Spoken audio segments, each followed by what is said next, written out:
సంవత్సరాల తరబడి ఎన్ని మందులు వాడినా మీ మోకాల నొప్పులు తగ్గట్లేదా? ప్రాణ పెయిన్ క్లినిక్ లో అత్యాధునిక చికిత్స. మాట్లాడొచ్చా గీత మీతో? మాట్లాడొచ్చు మ్యామ్, ఇబ్బంది ఏంటి. రైట్, చెప్పండి గీత, మీ వయసు ఎంతమ్మా? మీరు ఏ ఊరు నుంచి మాట్లాడుతున్నారు? సార్ మాది వరంగల్ దగ్గర హనుమకొండ సార్. నేను హనుమకొండ. డిగ్రీ సెకండ్ ఇయర్ చదువుతున్నాను అమ్మా. ఓకే. సార్. నాది ఒక విచిత్రమైన సమస్య సార్. దీన్ని అసలు సమస్య అనాలా అనకూడదా కూడా నాకు అర్థం కావట్లేదు సార్ అసలు. అమ్మా చెప్పండి. సార్ అది మాది సొంత ఇల్లు సార్, వరంగల్ దగ్గర. మేము ముగ్గురం అక్క చెల్లెళ్ళం. ఉమ్, మాకు పక్కింట్లో ఒక ఆంటీ వాళ్ళు ఉంటారు సార్. ఉమ్, వాళ్ళకి ఆడపిల్లలు లేరు, ఇద్దరు కొడుకులే. ఇంకా మేము ముగ్గురం ఆడపిల్లలం అయ్యేసరికి వాళ్ళ ఇంట్లో ఆడపిల్లలు లేకపోయేసరికి ఆంటీ మమ్మల్ని చాలా బాగా చూసుకునే వాళ్ళు. ఓకే. ఇంకా ఆ రిలేషన్ లో ఇంకా ఆడపిల్లలు లేరు కాబట్టి ఆంటీ మాతో అంతా కలిసిపోయినందుకు మా రెండు ఫ్యామిలీస్ చాలా అంటే చాలా, ఇంకా ఒకవేళ క్లోజ్ గా ఉంది. నిజంగా ఫ్యామిలీస్ కూడా అంత క్లోజ్ గా ఉండలేరు, రైట్, రైట్. అంత క్లోజ్ గా ఉంటాము. ఓకే. మేము ఎక్కడికన్నా అవుట్డోర్ టూర్ కి అట్లా వెళ్ళాలనుకున్నా కూడా మాతో పాటు వాళ్ళు రెడీ అయిపోయి వచ్చేసేవాళ్ళు. Right, right. ఉమ్. ఒకవేళ వాళ్ళు వెళ్తున్నారంటే మేము వెంటనే మేమందరం కలిసి వెళ్ళాలి అన్నట్లుగా వెళ్ళేవాళ్ళం. అంటే మీరు పుట్టింది పెరిగింది అంతా అక్కడేనమ్మా? ఎంతకాలం బట్టి అంతా అక్కడే నేబర్స్? సార్, 25 years నుంచి ఓ. అక్కడే. నా ఉమ్, ఇద్దరు రైట్. అక్కయ్యలు, నేను బోర్న్ బ్రాటప్ అన్ని అక్కడే. Right, right. అవునమ్మా. ఉమ్, ఇంకా రెండు ఫ్యామిలీస్ ఎంత అంటే పండుగలు వస్తే ఒకే ఇంట్లో వండుకొని తినేవాళ్ళం. ఓకే. ఆంటీ వాళ్ళ ఇంట్లో పూజలు నోములు అలాంటివి ఏమన్నా ఉంటే ఆంటీ ఇంకా మమ్మల్ని తీసుకెళ్లిపోయి, ఆడపిల్లలు లేరు కాబట్టి అంతే కదా. ఆంటీ చీరలు నగలు అన్ని మాకు పెట్టి మమ్మల్ని రెడీ చేసి బాగా మురిసిపోయేది. ఓకే అండి. ఓకే. ఆడపిల్లలు లేరు అన్న లోటు మాతో తీర్చుకునే వాళ్ళ ఆంటీ. ఇంకా అలా రెండు ఫ్యామిలీస్ చాలా క్లోజ్ సార్ అసలు. ఓకే. ఇక్కడ మేము మా ఇంట్లో ఎవరైనా లేరు అంటే ఆ ఇంట్లో ఉన్నారని అర్థం. అదేలే. ఇంకా ఇద్దరు అక్కలు పెళ్లిళ్ళు అయిపోయాయి. ఉమ్. వాళ్ళకు కూడా పెద్దన్నయ్య పెళ్లి అయిపోయింది, అబ్రాయిడ్కి వెళ్ళారు. ఓకే. ఇంకా చిన్నన్నయ్య మ్యారేజ్ అయింది కానీ కరోనా కదా మేము, అందుకని వర్క్ ఫ్రమ్ హోమ్. ఆహా. సో వర్క్ ఫ్రమ్ హోమ్ కాబట్టి ఇంట్లోనే ఉంటున్నారు అన్నయ్య. ఓకే. అన్నయ్య కూడా చిన్నన్నయ్య కూడా మ్యారేజ్ అయ్యింది కానీ వాళ్ళ వైఫ్ క్యారింగ్ పుట్టింటికి వెళ్ళింది డెలివరీ కోసం అని. ఓకే. ఓకే. సో అన్నయ్య ఇంట్లోనే వర్క్ ఫ్రమ్ హోమ్. నాకు కూడా కరోనా కదా madam, online classes. Okay. Online classes జరుగుతున్నాయి. ఇంకా ప్రాజెక్ట్స్ అవి ఇవి కాలేజ్ లో వాళ్ళు పంపిస్తూ ఉంటారు. ఓకే. ఇంకా అవి నాకు ఫోన్ లో చేసుకోవడం. గాంధీ వాళ్ళు అనే వర్క్ ఫ్రమ్ హోమ్ కాబట్టి వైఫై పెట్టించుకున్నారు. వైఫై అని చెప్పేసి ఇంకా నేను అక్కడ నా ప్రాజెక్ట్ కి హెల్ప్ అవుతుంది వైఫై ఉంది కాబట్టి అని చెప్పేసి నేను కూడా ఆంటీ వాళ్ళ ఇంట్లోనే కూర్చొని వర్క్ అది చేసుకునేదాన్ని. ఓకే. అయితే ఒక రోజు అన్నయ్య వచ్చి ఫోన్ లో ఎందుకురా ఇబ్బంది పడతావు, నా ల్యాప్టాప్ ఉందిగా ఖాళీగానే, అందులో చేసుకోమను ప్రాజెక్ట్ అని చెప్పేసి అన్నయ్య ఇచ్చారు. అలా నేను అన్నయ్య ల్యాప్టాప్ తో ప్రాజెక్ట్స్ అవి చేసుకునేదాన్ని, క్లాసెస్ ఏమన్నా ఉంటే వింటుండేదాన్ని. సడన్ గా ఒక రోజు ల్యాప్టాప్ లో వర్క్ చేసుకుంటున్నాను, అన్నయ్య ఉన్నారు వేరే రూమ్ లో. నాకు మెసేజెస్ వస్తున్నాయి మేడం కంటిన్యూస్ గా, ఒక 4-5 మెసేజ్లు వచ్చేసాయి ఫాస్ట్ గా. ఏంటి మెసేజ్లు అని చెప్పి చూసేసరికి అన్నయ్య మెయిల్ నుంచి నా మెయిల్ కి వస్తున్నాయి. ఏంటి అన్నయ్య మెయిల్ నుంచి నా మెయిల్ కి మెసేజెస్ అని చెప్పి నేను ఓపెన్ చేశాను మేడం. ఇంకా ఓపెన్ చేస్తే అసలు అవి ఏంటో పిచ్చి పిచ్చి మెసేజ్లు మేడం. అసలు ఏం అర్థం కాలేదు ఒక క్షణం. చాలా వల్గర్ గా ఏవేవో అసలు అవి నేను చెప్పడానికి కూడా వీలు లేదు. ఓకే. ఓకే. నేను అవి చూడలేక మధ్యలోనే ఆపేసి ఒకసారి ఒక క్షణం డౌట్ వచ్చింది, అదేంటి అన్నయ్య మెయిల్ నుంచి ఇలాంటివి రావడం, అన్నయ్య ల్యాప్టాప్ కదా వేరే వాళ్ళు ఎవరన్నా వేరే ఏదన్నా అయి ఉంటది నాకు పంపిండరు అని మళ్ళీ ఒకసారి చెక్ చేసుకున్నా. అదే చూస్తే అన్నయ్య మెయిల్ నుంచి నా మెయిల్ కే వచ్చాయి, అది షూర్ కన్ఫర్మ్ అయింది. కన్ఫర్మ్ అయింది. ఓకే అండి. అవి చూస్తే వీడియోస్ ఏంటో పిచ్చి పిచ్చి వీడియోలు మెసేజ్లు, అసలు నాకు ఇంకా ఏమి చెమటలు పట్టేస్తున్నాయి, వణుకు పుట్టింది, అసలు ఏం అర్థం కావట్లేదు అన్నయ్య ఏంటి ఇలాంటి మెసేజ్లు ఏంటి అని చెప్పేసి చాలా భయం వేసింది. ఓకే. ఇంకా వెంటనే ల్యాప్టాప్ అక్కడే వదిలేసి పరిగెత్తుకుంటూ మా ఇంట్లోకి వచ్చేసా. ఇంట్లోకి వచ్చేసి ఇంకా నేను ఆలోచించుకుంటుంటే నాకు అసలు ఏమి అన్నయ్య ఏంటి ఇలా పంపడం ఏంటి అన్నయ్యేనా అని అసలు ఏం అర్థం కాక ఇదేదో అసలు అర్థం కావట్లేదు అని చెప్పేసి ఇంకా టెన్షన్ లో అసలు ఇంకా నేను వాళ్ళ ఇంటికి వెళ్ళకూడదు అని ఆ టైంలో డెసిషన్ తీసుకొని ఒక 2 days వెళ్ళడం మానేశాను. ఓకే. ఇంకా వెళ్ళట్లేను, భయం వేస్తుంది అక్కడికి వెళ్ళాలంటే, అది నిజమేనేమో ఏంటో అని వెళ్ళట్లేను. 2 days గడిచిపోయింది. ఇంతలో ఆంటీ, ఏంటి మా ఇంటికి రావట్లేదు ఏంటి, నీకు ఈ మధ్య ఎక్కువైపోతుంది, మా ఇంటికి రాకుండా ఉంటావా నువ్వు, అది ఇది అని చెప్పేసి. లేదా అంటే నేను ఏదో వర్క్ చేసుకుంటున్నా, అది కూడా ఆంటీ అంత చనువు ఉంది కాబట్టి ఆంటీ లాక్కొని మరి తీసుకెళ్లిపోతుంది. ఉండలేదు ఆంటీ, మాతో క్లోజ్ కాబట్టి మాకు ఆ బాండింగ్ వల్ల తీసుకెళ్లిపోతుంది ఆంటీ. ఇంకా ఆంటీకి ఏం చెప్పలేక సర్లే ఆంటీ ఉన్నారు కదా అని వెళ్ళాను. ఆంటీ ఏదో స్వీట్ ప్రిపేర్ చేసి అన్నయ్యకి ఇవ్వమ్మా, టేస్ట్ చూసి నువ్వు కూడా తినండి అని చెప్పేసి అంటే అన్నయ్యకి ఇద్దామని ఒక బౌల్ ఇస్తే ఆంటీ వెళ్ళాను అన్నయ్య దగ్గరికి. అన్నయ్య స్వీట్ ఆంటీ చేసింది అని చెప్పి ఇస్తే, ఆ స్వీట్ అని చెప్పేసి ఆ బౌల్ పట్టుకొని వెంటనే నా చెయ్యి పట్టేసుకున్నాడు. ఏంటన్నయ్య అనంటే, స్వీట్ చాలా బాగుంది, నువ్వు తెచ్చావు కాబట్టి ఇంకా బాగుంటది నాకు తెలుసు, అదేంటన్నయ్య మీరు కొత్తగా మాట్లాడుతున్నావు ఏంటన్నయ్య అని చెప్పి నేను అడిగాను. ఓకే, అదేంటన్నయ్య నువ్వు ఇలా మాట్లాడుతున్నావు, ఎప్పుడు లేనిది, నువ్వు మెసేజెస్ కూడా వచ్చాయి, అవి అనుకోకుండా వచ్చాయా అని చెప్పి నేను అడుగుతున్నాను. అనుకోకుండా ఏమి లేదు, నాకున్న ఫీలింగే అది, నేను కావాలని పంపాను, అవి అనుకోకుండా ఏమి రాలేదు అని చెప్పి అనేసాడు అన్నయ్య. ఇతనికి ఏమైనా అలవాట్లు ఏమైనా ఉన్నాయమ్మా గీత? ఇతను ఏమైనా అంటే ఏమీ లేవండి, Sudden- చాలా మంచివాడు. ఇంత సడన్ ట్రాన్స్ఫర్మేషన్ ఒక వ్యక్తిలో రావడానికి అంటే అసలు ఏమీ లేవండి. వాళ్ళ వైఫ్ ని కూడా చాలా బాగా చూసుకుంటారు, వాళ్ళిద్దరు కూడా చాలా హ్యాపీగా ఉంటారు. నాతో చాలా మంచివాడు అన్నయ్య, స్టడీ పరంగా జాబ్ పరంగా చిన్నప్పటి నుంచి ఒకే దగ్గర కదా, నాకు అలాంటి డౌట్ కూడా ఎప్పుడు రాలేదు. అలా అన్నయ్య సడన్ గా అలా అనేసరికి నేను షాక్. అదేంటి నేను అలా మాట్లాడుతున్నావు, ముందు నా చెయ్యొదులు అనే లోపే గట్టిగా పట్టేసుకున్నాడు సార్. ఇంకా నాకేమీ అర్థం కావట్లేదు అసలు. వదిలన్నయ్య, నాకు నేను ఇలా అనుకోలేదు ఎప్పుడు అనంటే, ఏమవుతుంది, తప్పేముంది దీంట్లో, మనం ఏం బయాలజికల్ గా బ్రదర్ అండ్ సిస్టర్ కాదు కదా, జస్ట్ పక్కింట్లో ఉంటారు. అన్నయ్య అనుకున్నారు కాబట్టి అన్నయ్యని గాని సొంత అన్నయ్యని కాదు కదా, ఇందులో తప్పేమీ లేదు అని చెప్పేసి వేరే ఈక్వేషన్ ఉంది.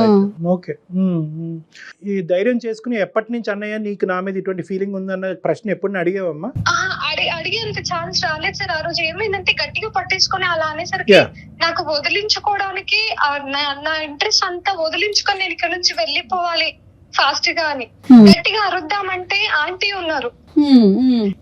ఇంత సడన్ గా ఈ ట్రాన్స్ఫర్మేషన్ నేనే డైజెస్ట్ చేసుకోలేకపోతున్నాను. ఇప్పుడు గట్టిగా అరవాలా, చెప్పాలా, అసలు నాకు ఏమీ అర్థం కావట్లేదు. అక్కడ నుంచి వదిలించుకొని అన్నయ్య ఇలా అనుకోలేదు నేను అని చెప్పేసి వెంటనే మా ఇంటికి వెళ్ళిపోయాను. వెళ్ళిపోయి ఇంకా నేనే ఎవరికి చెప్పాలో తెలియక ఇంట్లోనే కూర్చొని డోర్ వేసుకొని అన్ని ఆలోచనలు, ఇంకా అసలు అన్నీ ఏంటి, ఇలా చేయడం ఏంటి. చిన్నప్పటి నుండి సార్ అసలు కలిసి ఆడుకునే వాళ్ళం, కొట్టుకుని తిట్టుకొని మీద పడి రక్కేసుకొని ఎలా ఉంటది సార్, ఇంకా బ్రదర్ అండ్ సిస్టర్ అంటే అందరం కలిసి అసలు మీద పడి రక్కేసేదాన్ని నేనైతే. అవన్నీ తలుచుకుంటుంటే అసలు అప్పుడు కూడా అన్నీ ఇదే ఆలోచనతో ఉన్నాడా, లేదంటే ఇప్పుడు వచ్చిందా నాకే తెలియక నేను అలా మీద మీద పడిపోయానా అని చెప్పి అది నాకే కంపరంగా అనిపిస్తుంది సార్. అసలు అది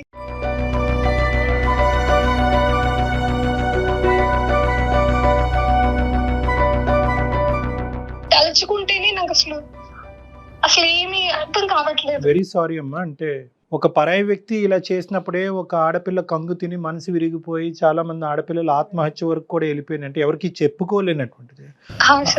అలాంటిది ఇతను ఆల్మోస్ట్ మీ కుటుంబ సభ్యుడిలాగే కదమ్మా. 25 years కుటుంబ సభ్యుడి కంటే ఎక్కువే. 20 years బాండింగ్ సార్ మాది. ఇప్పుడు నేను నీకు మెయిల్ చేసింది ఎందుకంటే ఇప్పుడు నేను ఏం చేయాలి, నేను అలాగే ఉండిపోతే అన్నయ్య ఆలోచన చచ్చిపోతుందా, నేనే సైలెంట్ గా ఊరుకోవాలా, పోనీ వెళ్ళి మా అమ్మ నాన్నకి చెప్దామంటే ఇన్నాళ్ళు సార్ 25 years గా వాళ్ళు కలిసి ఉంటున్నారు. 25 years గా ఒకే ఫ్యామిలీ లాగా ఉండి అంత చేసి ఇప్పుడు మళ్ళీ ఇలా ఈ విషయం చెప్తే వాళ్ళు ఇంత మంచి బాండింగ్ చెడిపోతుందేమో అన్న భయం ఒకటి. మా నాన్న ఇంకా డేంజర్, చాలా పెద్ద గొడవ చేసేస్తారు సార్, అల్లురల్లురు అయిపోతుంది. పోనీ ధైర్యం చేసుకుని ఆంటీకి చెప్దామా అంటే ఎంతైనా వాళ్ళు సొంత కొడుకు కదా సార్. అవును, ఎట్లా రియాక్ట్ అవుతారో తెలియని పరిస్థితి.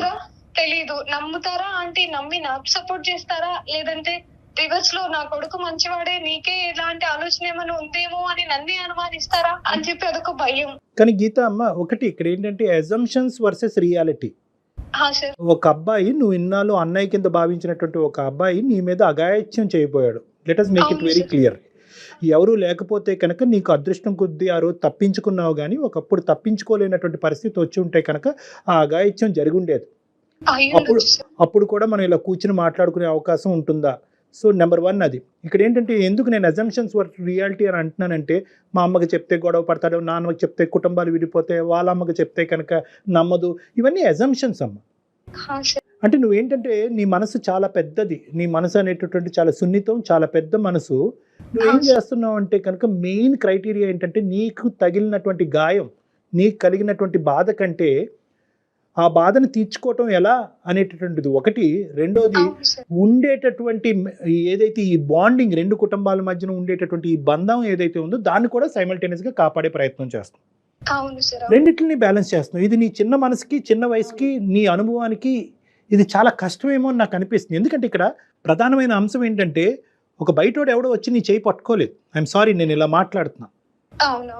అన్నయ్య లాంటి అన్నయ్య, అన్నయ్యగా భావించినటువంటి ఒక వ్యక్తి ఇలా ముట్టుకునేటప్పటికి ప్రధానంగా ఆడపిల్ల ఏంటంటే ఒకటి కంగు తింటుంది, షాక్ అవుతుంది. రెండోది ఏంటంటే కనుక ఎప్పటి నుంచి ఉంది ఈ ఆలోచన? రక్కి కొట్టుకుంటూ దెబ్బలాడుకునేటప్పటి నుంచి ఉంది ఆలోచన. అప్పుడు ఇలా పట్టుకునేవాడు, ఆ పట్టుకోవటం వెళ్ళక కూడా అదే ఆలోచన ఉందా? లేదంటే ఒక చెల్లిలాగా పట్టుకునేవాడా? రాఖీ కట్టినప్పుడు చెయ్యి తాకేది, అప్పుడు తాకినప్పుడు చెల్లి చెయ్యి తాకిందనే ఫీలింగ్లో ఉండేవాడా? లేదంటే ఒక గర్ల్ ఫ్రెండ్ తాకుతుందనే ఫీలింగ్లో ఉండేవాడా? సో ఇలాంటి రకరకాల క్వశ్చన్స్ ఆ కంగు తినటం కంటే ఈ ప్రశ్నలు ఎక్కువ నీ లోపల వస్తాయమ్మా. అవును సార్, అసలు ఈ ఆలోచనలతో నాకు అసలు ఏమీ అర్థం కావట్లేదు. దీన్ని అందుకనే నేను సమస్య అనుకోవాలా లేదా, దీనికి సొల్యూషన్ ఏంటి, అసలు నేను ఇప్పుడు ఏం చేయాలి, ఎవరితో చెప్పాలి, అన్నయ్యతో ఎలా రియాక్ట్ అవ్వాలి, ఇవన్నీ ప్రశ్నలు నా మైండ్ లో అసలు నా మైండ్ నుంచి అసలు వెళ్ళిపోవట్లేదు సార్. నేను ఎంత ట్రై చేసినా కూడా. You have to hit it hard. ఈ పాయింట్ నేను మళ్ళీ చెప్తున్నాను, you have to hit it hard. ఎందుకంటే కనుక ఇదంతా కూడా నీ మంచితనం కింద మీ అన్నయ్య ఉండడు, నీ చేతకాంతనం. సారీ, అతను అన్నయ్య అని అనకూడదు ఇక్కడ. మళ్ళీ పదే పదే అన్నయ్య అంటే కనుక ఇక్కడ కాన్సెప్ట్ వేరేగా అయిపోతుంది. సో ఈ అన్నయ్య కాదు, ఎవరైతే ఈ మగ మనిషి నీ మీద అఘాయిత్యం చేయబోయాడో ఈ మగ మనిషి ఇంకా ఈ సిచ్యువేషన్ అడ్వాంటేజ్ తీసుకుని ఇంకో లెవెల్కి తీసుకెళ్ళక ముందే you have to hit it hard. ఇక్కడ నువ్వు రైట్. ఇది ఏంటంటే నమ్మ చూడు, ఇక్కడ చాలా ప్రశ్నలకి సమాధానం దొరికిన తర్వాతే ఒక అడుగు ముందుకేద్దామని చాలా మంది ఆడపిల్లలు అనుకుంటారు. అప్పటికే చాలా లేట్ అయిపోతుంది. నువ్వు అడిగినటువంటి ఇప్పుడు ఏ ప్రశ్నకి కూడా ఇప్పుడు త్వరగా సమాధానం దొరికేదానికి అవకాశం లేదు.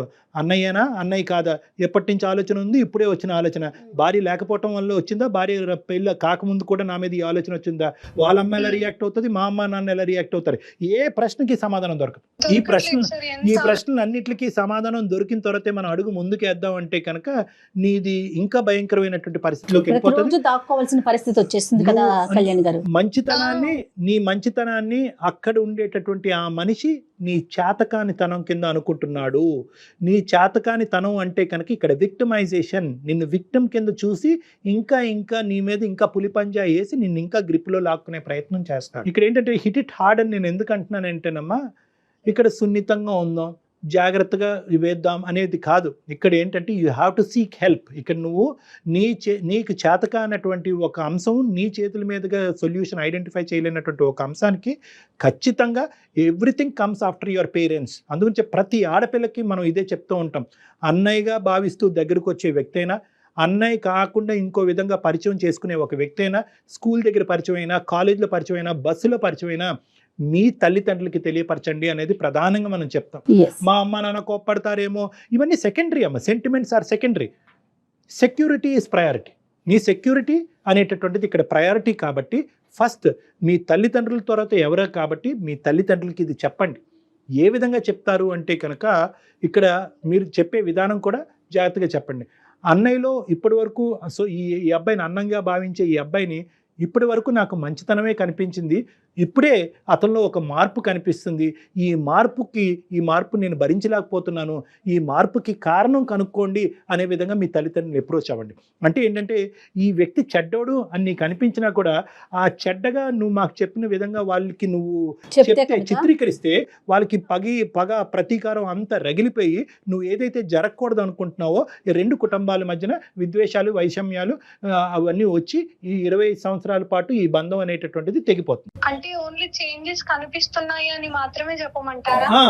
ఈ విధంగా ప్రవర్తిస్తున్నాడు, ఈ విధంగా ఆలోచిస్తున్నాడు, అతనికి ఏమైనా ప్రాబ్లం ఏమో, అతనికి ఎవరన్నా అతనికి తెలియట్లేదేమో, అతనికి ఎవరన్నా కౌన్సిలింగ్ చేయాలేమో అనేటటువంటి. ఎందుకంటే నువ్వు మా దగ్గరికి ఎందుకు వచ్చావమ్మా, ఎందుకు వచ్చావు సార్, ఈ రెండు కుటుంబాల మధ్యన ఏమైనా పర్వాలేదు, వాడికి బుద్ధి చెప్పాలి నేను, సో మా అమ్మ నాన్నతో నేను చెప్తాను, వాడికి గట్టిగా మా అమ్మ నాన్న చేత బుద్ధి చెప్పిస్తాను అని రాలే మా దగ్గరికి ఎందుకు వచ్చావు నువ్వు? ఈ రోజు చాలా మెచ్యూర్డ్ గా అడుగుతుంది కదా, చాలా మెచ్యూర్డ్ గా అడుగుతున్నావు. ఆ బాండింగ్, ఆ రెండు కుటుంబాల మధ్యన బాండింగ్ మెయింటైన్ అవ్వాలి. అట్ ద సేమ్ టైం ఇతనికి ఒక కొద్ది బుద్ధి చెప్పాలి, కొద్ది గడ్డి పెట్టాలి అనే విధంగా కూడా చెప్తున్నాం. సో ఇది ఒక మాకు ఆటోమేటిక్ గా ఏంటంటే మా టీంకి, నాకు జయ గారికి ఇది ఒక సెన్సిటివ్ ఇష్యూ కింద ఆటోమేటిక్ గా మాకు మారిపోతుంది. కాబట్టి నువ్వు ఏ విధంగా మీ పేరెంట్స్ దగ్గర తీసుకెళ్తావు, ఏ విధంగా మీ పేరెంట్స్ ద్వారా ఆ అబ్బాయితో మాట్లాడిస్తావు అనేటటువంటి విధాన పద్ధతి కూడా నేను నీకు చెప్తున్నా. ఓకేనమ్మా? సో ఇదేంటంటే అన్నయ్యలో నేను ఎప్పుడు చూడలేదు, obviously that is the truth. ఇప్పుడు వరకు నువ్వు ఈ అన్నయ్యలో ఈ అబ్బాయిలో నువ్వు ఎప్పుడు ఈ తప్పు విధంగా చూడలేదు. సడన్ గా వచ్చింది, ఎక్కడి నుంచి వచ్చింది, ఎందుకు వచ్చింది, ఎలా ఇన్ఫ్లుయెన్స్ అయ్యాడు, ఎప్పటి నుంచి అనుకుంటున్నాడు అనే అంశాన్ని మీ పేరెంట్స్ వరకు తీసుకెళ్ళి ఇదంతా చెప్పి మీ పేరెంట్స్ ద్వారా అతనికి ఒక బుద్ధి చెప్పేటటువంటి ప్రయత్నం చేయండి. ఏమా ఒకప్పుడు వర్స్ట్ కమ్ సినారియో, నేను ఇది కూడా చెప్తున్నాను, వర్స్ట్ కమ్ సినారియో ఇది అక్కడితో ఇంకో లెవెల్ గొడవ కింద మారి రెండు కుటుంబాల మధ్యన ఒక డిఫరెన్సెస్ ఏర్పడినా కూడా అది తప్పు లేదు. ఎందుకంటే నీ సెక్యూరిటీకి మించినటువంటిది ఏదీ లేదు, నీ మానసిక శారీరక సెక్యూరిటీ స్థైర్యానికి మించినటువంటిది ఏదీ లేదు. కాబట్టి ఒకప్పుడు ఆ పరిస్థితి వచ్చినా కూడా అట్లీస్ట్ నువ్వు సేఫ్గా మీ పేరెంట్స్ దగ్గర ఉన్నావు అనేటటువంటి ఆలోచన మాకు, మీ కుటుంబ సభ్యులందరికీ ఒక హ్యాపీనెస్ చేయాల్సిన అవసరం అయితే ఉందాం. చెప్పాలమ్మా, it's a delicate issue, you have to tell. వాళ్ళ అమ్మతో చెప్తే ఎలా రియాక్ట్ అవుతుందో మనకు తెలియదు. ఎందుకంటే వాళ్ళ అమ్మ నిన్ను ఎంత బాగా చూసుకున్నా వాళ్ళ అమ్మ మీ అమ్మ కాదు, మీ అమ్మగారే మీ అమ్మగారు, మీ నాన్నగారే మీ నాన్నగారు. కాబట్టి వీళ్ళకి మనసిప్పి మాట్లాడండి అని చెప్తున్నానమ్మా. సార్ వాళ్ళు ఎలా రియాక్ట్ అవుతారు అన్న భయం ఒకటి నన్ను ఆపేస్తుంది. ఎలా అన్నా అవనివ్వండి, రియాక్షన్ ఈ సెకండరీ. నన్ను అదే నేను చెప్తున్నాను, సెంటిమెంట్స్, ఇమోషన్స్ ఎలా రియాక్ట్ అవుతారనే సెకండరీ. ఇందాకటి నుంచి నేను అదే చెప్తున్నాను, your security is important.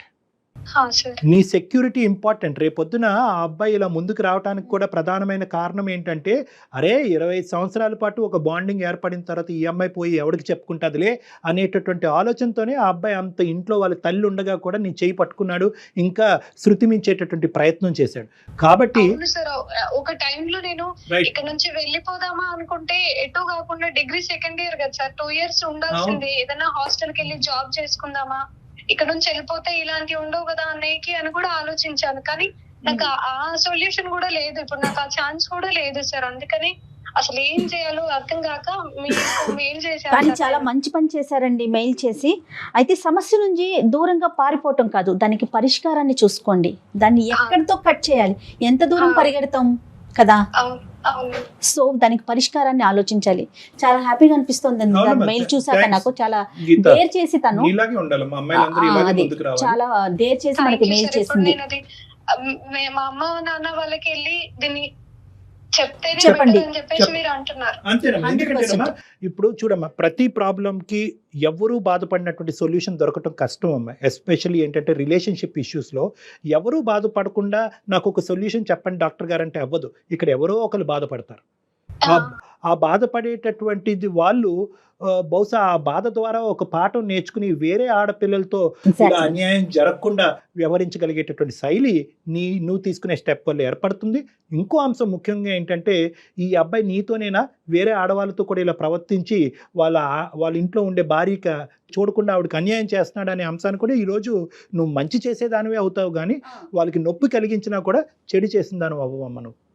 Okay sir, thank you sir, thank you ma'am. Thank you మా, ఆల్ ద బెస్ట్ అమ్మా, God bless. Thank you sir, thank you. Bye bye. కానీ పెద్ద పిల్ల కాబట్టి మెచ్యూర్డ్ గా మెయిల్ చేసింది డాక్టర్ గారు.